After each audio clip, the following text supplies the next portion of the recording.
Welcome to episode 80 of the Scarlet Faithful podcast.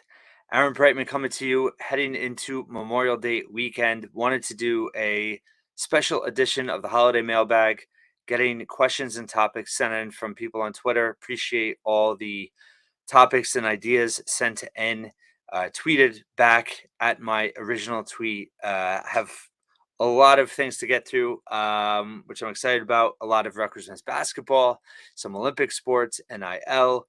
So let's just jump right into it and hope this, whether you're traveling this weekend or whatnot, whatever you're doing, the barbecue, uh, gives you some Rutgers related content to think about, talk about, and enjoy. So here we go.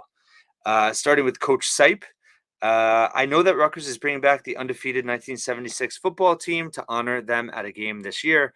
Any of the coaches from that team still alive? Are there any? I'm a football letter winner from 72-73. Taught to Coach Nazo at Coach Burns' memorial service. Head coach Frank Burns, unfortunately, no longer with us. Program legend, also great quarterback. I don't know, Coach Sipe, what the situation is. I know that it was reported this week by 24/7 Sports, Chris Sanakis, that the team is going to be inducted into the Rutgers Hall of Fame this fall, and it'll be at a game this year. So I don't know who's going to be there. Hopefully, you will be to meet the fellow letter winners or be around them. But I don't know what coaches will be there. But I'm going to find out more throughout the summer as details are put together. Matt Blair, M Blair 119. Matt, I was at the talking about baseball. So he had tweeted at me yesterday. He hadn't seen yesterday's episode when I did a recap on baseball in the Big Ten tournament, losing both games, season being over. And yes, the last two games of the Big Ten tournament, Rutgers walked 16, hit 5. Control was an issue. The strike zone, the umpires, it was a little bit wonky on both sides. Rutgers actually scored on walks and hit batters in both games as well. But the Rutgers pitching staff really struggled in both games, specifically the bullpens. And that was kind of an issue all year. So usually, I talked about this in basketball, whatever your issues are, whatever your problems are, they usually catch up with you in the postseason. And that's what happened with Rutgers baseball. As Steve Owens looks to rebuild the pitching staff and elevate the program going into next year. Lance Glenn, old friend Lance, national football analyst and podcaster for 24/7 Sports. Do you think Evan Simon actually has a shot of winning the job, or is it what Gavin Wimsatt to lose? Talking about Rutgers starting quarterback. Great question.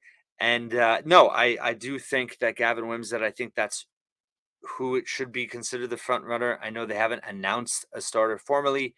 They neither of them really separated themselves in the spring game about a month ago, but Kirk Shiraka, we know that he tailors offenses around his personnel. He gets the most out of his players. Tanner Morgan at Minnesota was not a highly touted quarterback and really did very well under Shiraka at Minnesota. I think that we know Wimsatt's obvious physical strengths in terms of his speed as a runner. I think you're going to see more rollouts this year. I think you're going to see more slants. You're going to see more quick timing passes. And I really, really hope that they design run plays for him, whether it's an RPO type situation or straight runs. But that is a key part of his skill set, right? And we saw flashes of it last year. Obviously, the Boston College game, he had that 40-yard scramble. That was huge. Obviously, he got hurt, the ankle injury against Temple, and they really kind of held him back the rest of the year. And I do think I understand why they did that, but I think for him to reach his full potential as a quarterback, he needs to be able to use his full skill set. I am confident that Shiraka is going to be able to give him an opportunity to do that, and hopefully he can stay healthy. But that was kind of back to my point in a previous podcast, is where I'm a little concerned about the depth, because you do need to let Wimsatt run, and you only have Evan Simon behind him. I think Evan Simon, he struggled at times last year. He looked like he's grasped the offense pretty well in terms of the spring game. I think he can be better than what he's been in the past, but behind him, you have a true freshman, Johnny Shepard. So I think that the depth again is a little bit of a concern. Last year, getting down to one quarterback for that middle stretch where they played Iowa, Nebraska, and I think it hurt him. I think it cost them wins. So we'll see what happens. But I do think it's Gavin Wimsatt's job to lose. I think that, he still will go in, whether no matter what is said, it's his job, to lose going into training camp. And let's be honest, the Rutgers' highest ceiling as an offense is with Gavin Wimsatt succeeding. So let's hope he does. Great question. Let's go. Matt Durrat. Adidas or Nike going forward? He's referencing the shoe contract that's supposed to expire this summer. I believe it's the end of June, early July. And Rutgers has been Adidas. They switched from Nike a few years ago. Without knowing any contract details, without knowing what's being offered, I think I'd be lying if I didn't say Nike's the better brand, just in terms of uh, recognition, quality, uh, the way that young athletes, the exposure, and their kind of affinity for Nike over Adidas. In the basketball world, Nike is much bigger than Adidas. Football, I think so too. So I think that Nike ideally is the way you want to go. Again, I'm not privy to any contract details. I know there's been a little bit of rumblings out there, but we'll have to wait and see. It's going to be interesting. That's definitely a summer storyline for Rutgers to watch. But I do hope they go to Nike and switch from Adidas. I think even some fans have mentioned I do have some old Nike stuff for Rutgers gear, that the gear is kind of better for fans as well. But if that contract is anywhere close to Adidas, I think you got to go Nike, because I do think hoops it hurts them. Uh, just think about the EYBL circuit is sponsored by Nike. That's the premier AAU league for basketball. Adidas, that their circuit is second tier in terms of kind of the level of elite recruits that play on it. And then you're also talking about pure shoes, right? And basketball players, they prefer Nike over Adidas. So we'll see what happens, but I prefer Nike. Let's see. We have Tim McDevitt asking about baseball. Does Ryan Lasko come back or does he get drafted? I can't see him coming back. It's his third year. He's been a Major League Baseball prospect for a few years now. I don't know where he's projected at the moment, but I have to imagine he's a first, top 10 round pick, probably better than that. I think he could go in the first 5 rounds, just in terms of things I've read throughout the season. I know Baseball America is really high on him. And he had a great career. He just had a 200th hit for baseball, but I'd be very surprised if he came back. I think that he's going to be a high end draft pick and start his pro career, but we'll see. I don't know anything. I would love for him to come back, of course, but I think he's going to get drafted in a pretty good spot and move on. Let's see. Oh, and then Tim has a second question. No, that was his only. Sorry. And then we're going to jump back to, I missed one. Oh, Miller, what team will have a better season in the fall, men's or women's soccer? And then you have also, are you Hoops Insider? What is the non-conference schedule looking like for men's soccer and women's soccer? We know both are playing Princeton, both programs. What are their expectations? So first with men's soccer, yes, and I've talked to Coach McElderry before about him with Coach Barlow at Princeton, and they have basically, I don't know if it's a handshake agreement or what, but they're going to play each other every year. It's a tremendous rivalry. I used to go to that game every year as a kid, growing up near Princeton, having my father work at Rutgers. So used to go to that game every year. Tremendous rivalry, both really good programs. You have Sam Myra, the goalie coach at Princeton, was a great goalie for Rutgers. He actually coached me at a couple camps when I was younger. I did a shirt swap with him like 30 years ago. So there's some ties there, but also just in terms of strength of schedule, it makes sense to play Princeton. It's a rivalry game. It's a trophy game. I think Jim McElderry's done a good job of scheduling the non-conference. And I don't know who. I think it's a little early for both. They're working on it. It'll probably be announced, probably late June, possibly earlier. I'm going to start digging now that spring sports are over, other than track and field and rowing. I'm going to start looking more into fall now as the summer approaches. But just in terms of men's soccer, yeah, I mean, expectations. They won the Big Ten tournament last year. They made the NCAA tournament for the first time in years. They have some key guys back: Matthew Acosta, Joey Zielinski, Kieran Dalton, the goalie, was a tremendous standout as a freshman. So they're going to have some key players back, and they signed a pretty big recruiting class as well. And I think with McElderry, the expectation is to make the NCAA tournament every year. Will they every year? I mean, that's hard for any program, but I think not only make the NCAA tournament, but hopefully, take a step forward in the next couple of years. And as the off season progresses, I'll get more and more into that team and what to expect.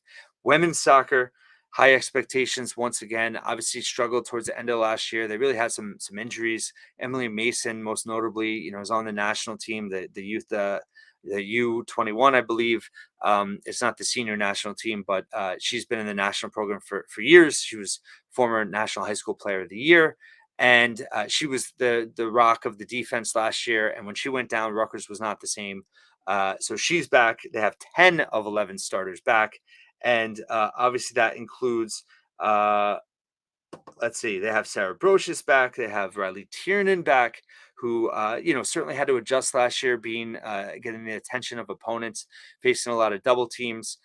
Interested to see the progress she makes this year, but having more weapons is really going to help her up front. Allison Lowry will be back, Sam Kroger, so two big goal scorers there. Emma Meisel. The one starter they have to replace is Megan McClellan, the goalkeeper, tremendous goalkeeper at Rutgers, great career. She's now gone. So how they replace her is obviously key to the season. But they also signed a huge transfer in the offseason, and that is Gia Vicari from Georgetown. So she was a first team All Big East selection. They won the Big East title 3 years in a row. She was a staple there. She's had a tremendous career. She's coming to Rutgers as a grad transfer. She's going to be a huge impact player for Rutgers. And that's going to tie into my point about Tiernan having a top end elite, uh, you know, offensive minded player along with Lowry and Kroger. It just gives them a really big weapon to go along with them. And expectations for women's soccer are always going to be really high. Head coach Mike O'Neill, who just received an extension in the offseason, he's never shy about saying championships are the goal. And I think they're gonna have a better year. I think they're gonna compete for the Big Ten title once again.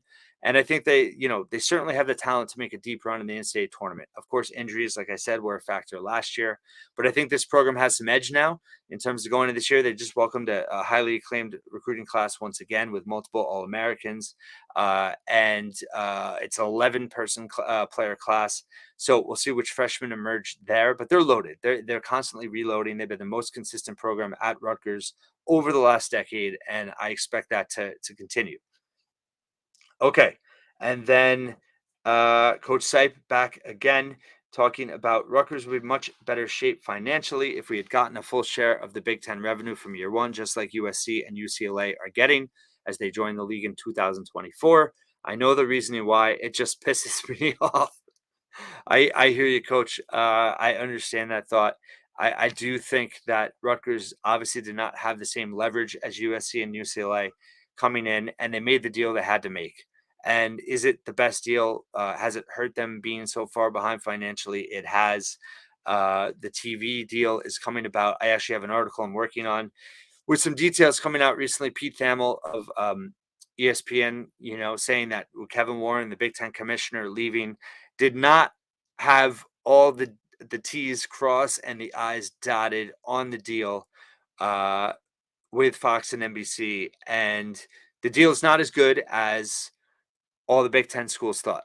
So I have an article coming out about that in the next couple of days. I should have it out this weekend, but it's pretty interesting. The deal's still good, but there's some kind of details in terms of who gets primetime games, when they're played, some of the payouts. It's a little bit different than they thought, and it sounds like all the details were not worked out before Warren left. I can talk about him later, but I think he left a lot to be desired as the Big Ten commissioner. I'm glad he's gone. So I'll talk more about that. But I hear you, Dale. But at the bottom line is Rutgers has a seat at the table at the Big Ten. We're seeing conference realignment come up again. Things are definitely going to change in the next couple of years, and Rutgers is in as good of a spot as you can be. So can't complain about that.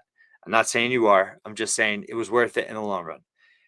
Ellsworth Boyce, we need an explanation of how the NIL actually works and the good and bad of it for Rutgers. Well, that's a loaded question there, Ellsworth, and we could do a whole podcast on that, which we are. And I'm actually I reached out to a very respected NIL attorney in the field that has a national platform on NIL, and I'm hoping to have that person on pretty soon.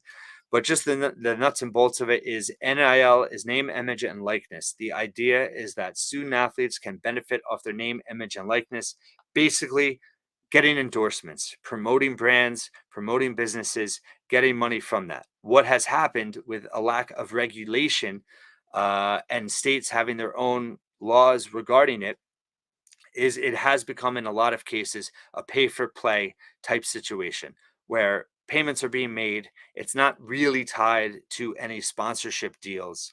And a big part of the problem is that there's not a lot of contracts involved and recruits. There's a lot of reports lately of reports going to a school, being promised a certain amount, and then getting far less of that money and being told once they're there, hey, it was this X amount of dollars and now it's actually this. And what are they going to do? They can't transfer again. They're stuck. So there's not a lot of protections in place for student athletes to get ripped off by these schools. We saw what happened with Cam Spencer. There's a lot of speculation as to what happened. But now it sounds like there's a bidding war breaking out. And there's been some heavy insinuation by some national reporters that Georgetown was the school that lured Spencer out. And now there's some speculation that they're not even getting a visit from him.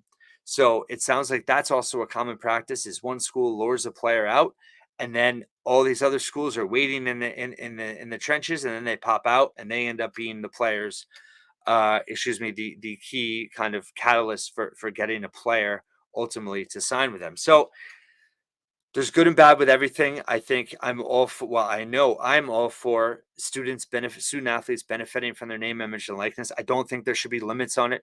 Obviously, there should be some kind of control and protections in place. There should be contracts involved. Geo Baker, I think, has spoken pretty adamantly about all that this off season. I'm going to have him on eventually as well to talk more. I've had him on before.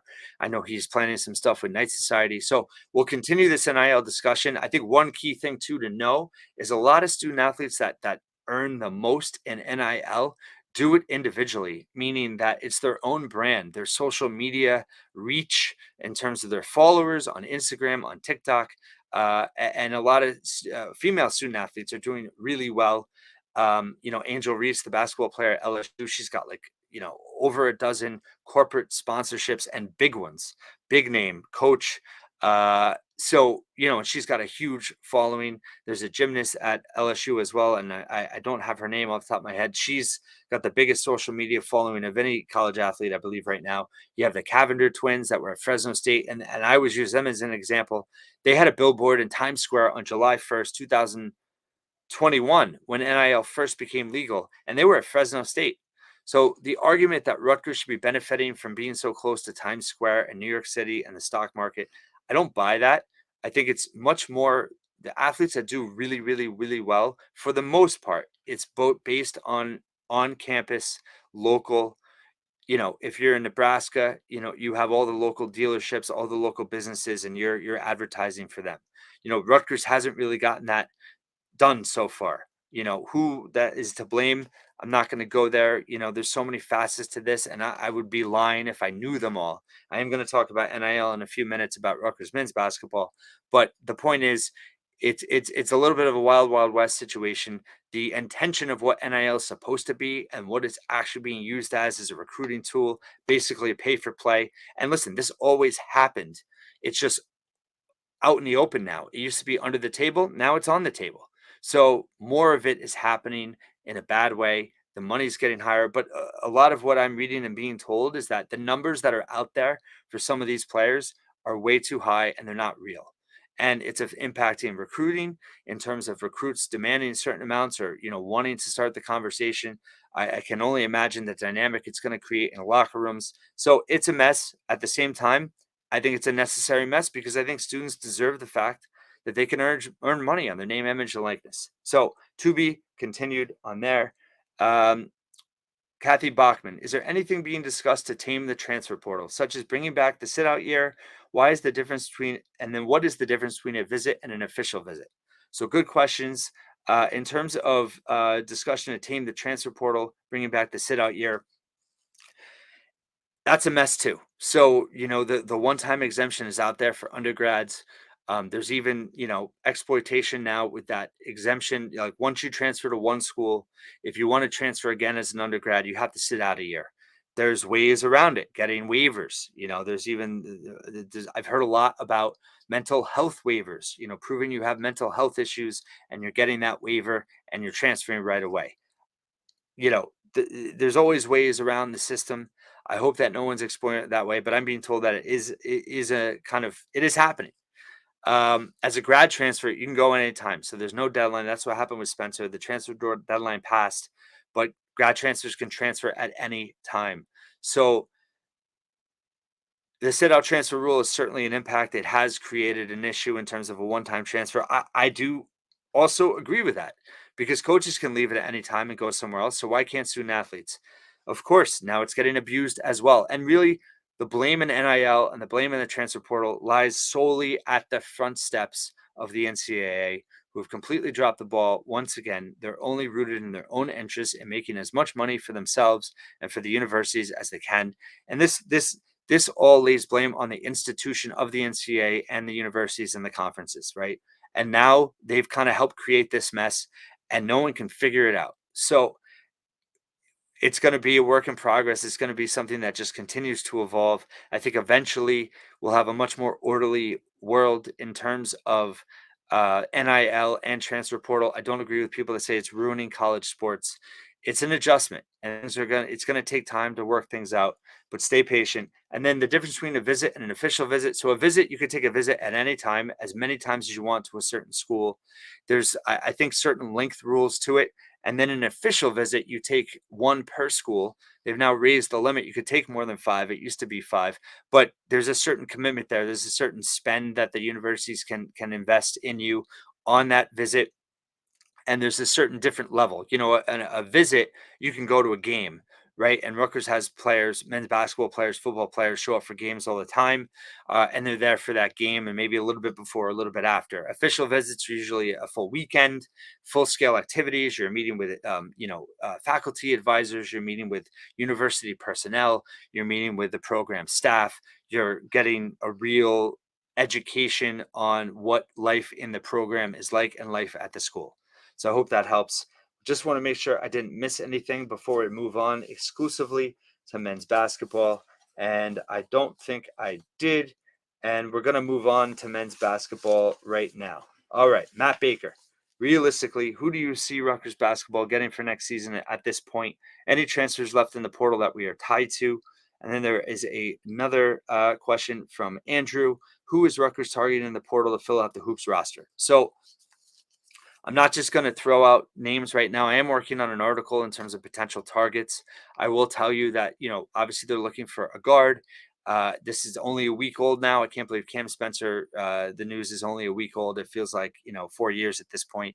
But, more to come on that in terms of who they're targeting. But this staff always has backup plans. Look at Delquan Warren decommitting this week. And then 2 days later, they're getting Bryce Drach to visit June 2nd. This is a kid they offered over 2 years ago, and they've kept warm. He took visits last year. So, Rutgers has the men's basketball team, Peichel, Knight, Thompson. They're so well prepared. They have contingency plans for everything. So they're definitely, reaching out and targeting guards. But I think that one's gonna, take a little bit of time. In terms of the forward big man position, they're waiting on Cliff and Paul, which I'll get into in a second. But they're kind of on hold there. They need to know, and I think Paul a little bit too with the guards. Transfers are going to ask. They're going to want to know what playing time is available, and who's going to be on the roster. So with Cliff and Paul having till May 31st, I think we'll then start to see a real push on the portal in terms of hearing about visitors and things like that. And I think in June, that's when Rutgers will ultimately get someone. But I know that big men, they're waiting to see what Cliff does. So Rutgers has definitely reached out and is in contact with a few, but they really need to find out what's going to happen there. And this leads to this question. What would you say? This is from John Jemgochian. What would you say the odds neither Cliff nor Paul come back? If that happens, what is the strategy building a competitive roster for Coach Peichel? There's also another question from Terry Flanagan. Both Cliff and Paul apparently going down to the wire to decide or at least announce their decisions. What are they still waiting on in these final days that might influence their decision one way or the other? So I'm going to combine those two questions. So I've spoken at length about Cliff the last 2 weeks. I did a whole episode on him. I spoke at length the other day. Cliff and Paul's situations are different. Paul, he it was reported he had a workout, I believe, with the Denver Nuggets this week. I do think that Paul is probably closer to knowing what he's doing than Cliff. Um, a lot of times they like to wait till the deadline, which is Wednesday, May 31st. Gio did it, Ron did it, Caleb did it. They all announced like the last day. So you're right. Whether they know it or not, they haven't announced yet.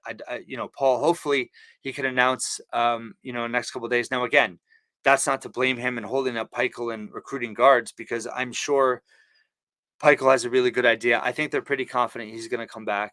Nothing's a guarantee. We won't know until next week. But I think his situation is a little bit different, and I think he just needed time. I think he had a rough end of the season. He was hurt. He got a lot of grief. I hope he comes back. I think he will, but we'll find out next week. Cliff is a completely different situation. Cliff has options, and I talked about it this week. I think I really think he's 50-50.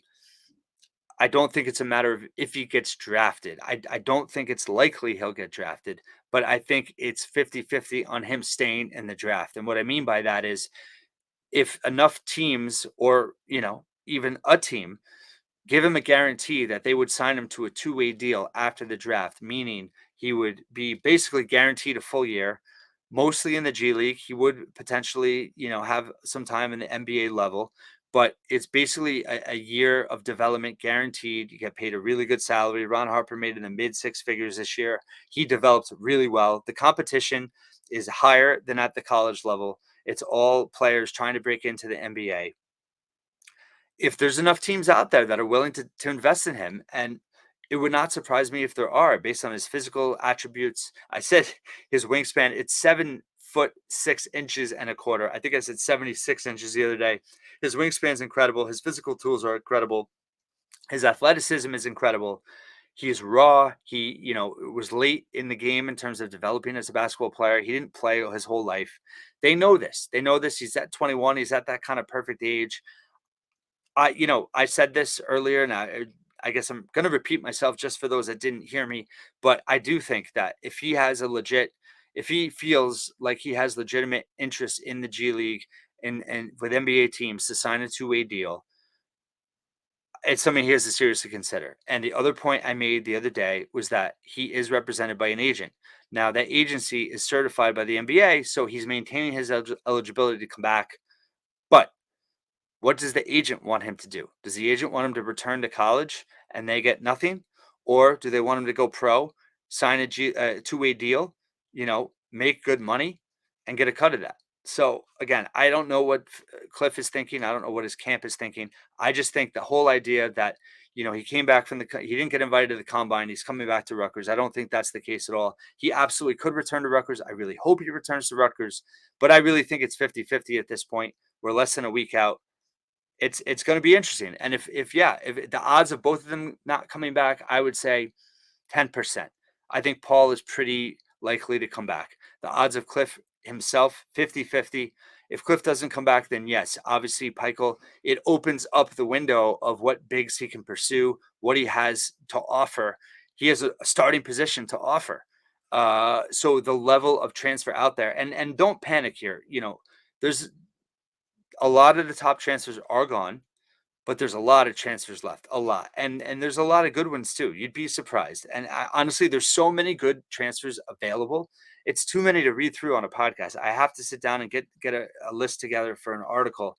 But there's some good options out there. And I've said this before. What I like about the idea, if I want Cliff to come back, they need Cliff to come back. If he doesn't come back, there is the idea that Rutgers kind of reinvent themselves a little bit. Maybe they get an offensive center focused as opposed to a defensive first center in Cliff.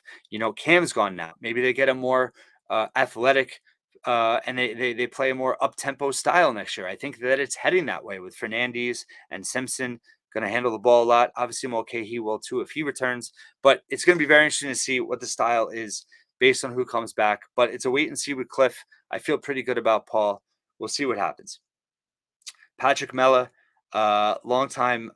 He wrote for me at On the Banks, and a great guy. Do you think verbal commitments will have much less confidence given the landscape of college basketball's new NIL era now that it's really kind of taking off? So, verbal commitments, it was true. Like basketball, you very rarely saw a lot of flips and decommitments like you was more commonplace in football over the years. We're seeing it more now in college basketball because of NIL, because of transfer portal, and the way teams are kind of focused on getting transfer portal players as opposed to high school players. So, you know, I think it depends per the school. I think Rutgers, just talking specifically about the 24 class, Lathan Somerville, there's a really strong relationship there with his father. TJ Thompson, having played with Marcellus Somerville overseas. I think Lathan, is really locked in on Rutgers. Ace Bailey, I know everyone's concerned, but, between Brandon Knight and now the new assistant coach, who, of course, I'm forgetting, I'm going to have to look up, uh, that was just hired this week. Sorry, it's been a long, long, long week. There's ties there as well. Oh, I'm Williamson.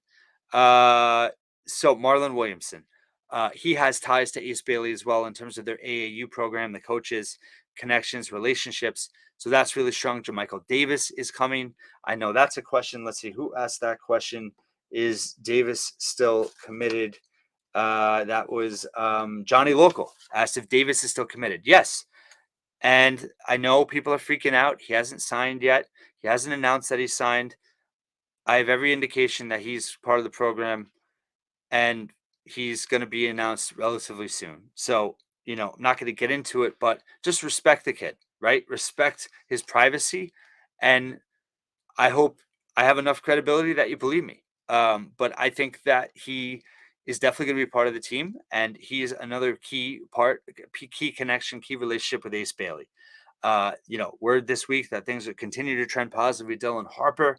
There's a ton of relationships with Dylan Harper due to Ron and his family and all that. So I think that from a Rutgers perspective at 24, I think they're in really good shape. I know people are worried about the NIL, and I'm going to talk about that right now. So let's answer, are you ready? Are you aware of any other things Hobbs, coaches, or the administration is doing with donors to get more NIL funding in anticipation of the 2024 recruiting class? So this is what I can tell you. I know that they're trying with donors. But I know from what I'm hearing, and I've heard a lot this week since kind of the panic came out, is that the program is doing everything they can to generate NIL opportunities for their players, and it's really on the kind of corporate partner end. In terms of, I am being told that there's a golf tournament in the works that's NIL focused for the team. I know that the trip overseas in August is geared, there's an NIL component geared towards the international students that cannot receive NIL in the States. They're also working on furthering their partnerships with corporate sponsors, whether that's sponsoring events with their players, whether that's sponsoring content that their players are a part of.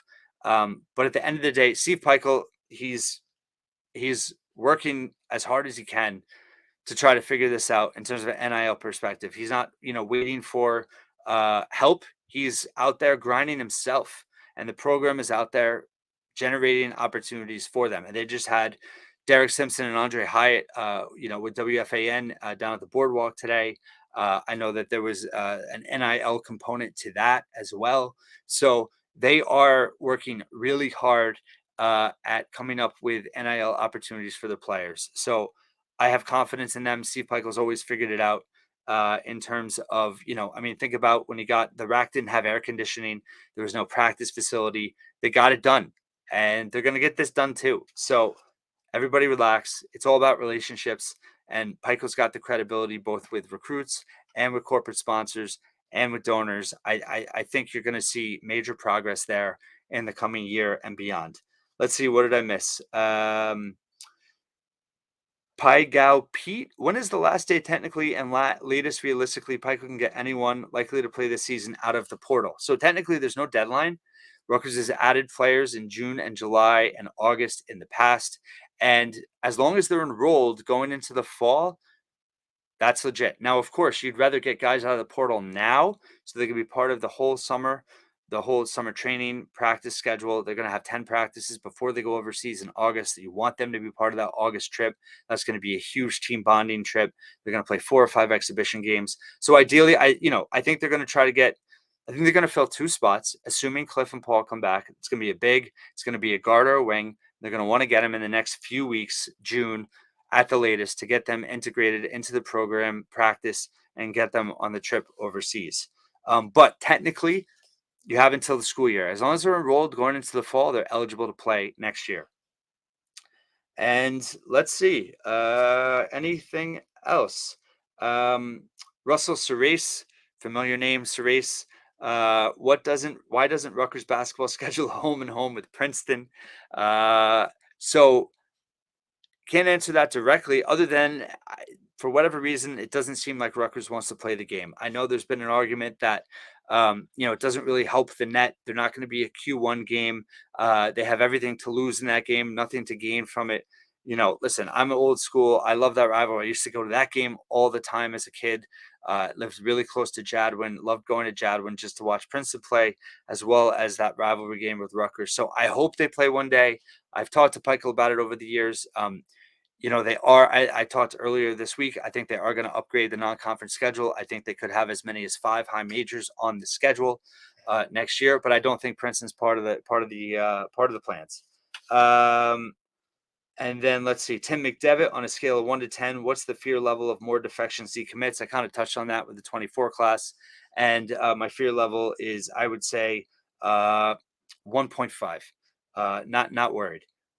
Michael O'Rourke, do you think Rutgers is permanently better off scheduling a bunch of easy, quote, Q4 schools in the non-conference schedule to help get 20 wins, or play legit competition from other major conferences for experience, exposure, chance of more Q1 wins? I am a proponent of a more balanced schedule. Like I said, I really hope, and I think there's a chance that they're going to play 5 high majors this year. I think that's the right approach. I would wish they upgrade the bottom half of the schedule a little bit, play a mid-major or 2, but I think it's going to be some Q4s and some Q1s and 2s in the high major level. I did talk earlier this week about Providence, not having a big strength of schedule. There's other teams out there too that didn't play. NC State had a pretty weak schedule as well. But your margin for error is thinner when you don't schedule aggressively in a non-conference or even competitively, and you have one of the worst. If you lose one of those games, you're really in a hole. So, like I said, I hope Rutgers has a more balanced non-conference schedule moving forward. And then anything else? So the core club asked me, and I'm gonna have to table this, to Steve Peichel, prefer key lime, apple, pumpkin, or other. Which type of dessert pie is his favorite? Provide 3 examples or pieces of evidence explaining why. I'm gonna ask him this question. I just didn't have time to do it for today, but I'm gonna get this answer. We're gonna come back to it. And then Dave White, good friend Dave White, NIL sanity or Lynn sanity, which 30 for 30 would be better? I'm a basketball fan. Linsanity, I remember it. I was old enough to remember it. And you get to watch basketball in the 30 for 30. So I would say that one. NIL, it's complicated. It's messy. It's, it's interesting. But if I'm going to watch a 30 for 30, I want to see my favorite sport, which is basketball. So that's my answer. Thank you for listening. I tried to get through everything. I believe I did. If I missed anything, I apologize. Thank you for sending all these in on Twitter. Thank you for following me on Twitter. Thank you for reading, watching, and listening to all my content at thescarletfaithful.com. I hope you have a fantastic Memorial Day weekend. And I will have stuff on the site this weekend in terms of some articles, and I'll be back on the podcast on Monday, Memorial Day. Have a great weekend.